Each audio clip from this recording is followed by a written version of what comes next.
আর কিছু বলা যাবে না, যেটুকু প্লিজ। মানে এরকম কিছু পেয়েছেন কি এখান থেকে?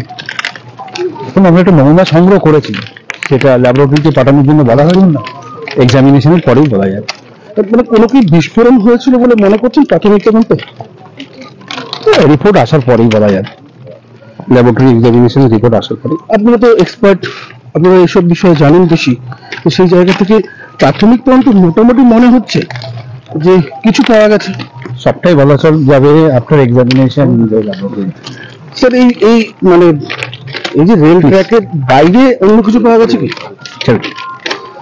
এই নমুনা পরীক্ষা কতদিন লাগতে পারে স্যার? ল্যাবরেটরিতে পাঠানো হোক, তারপরে এক্সামিনেশন হলেই পাওয়া যাবে রিপোর্ট। স্যার আপনি মানে কোন দপ্তর থেকে এসেছেন? আমি ফরেন্সিক সায়েন্স ল্যাবরেটরি থেকে এসেছি।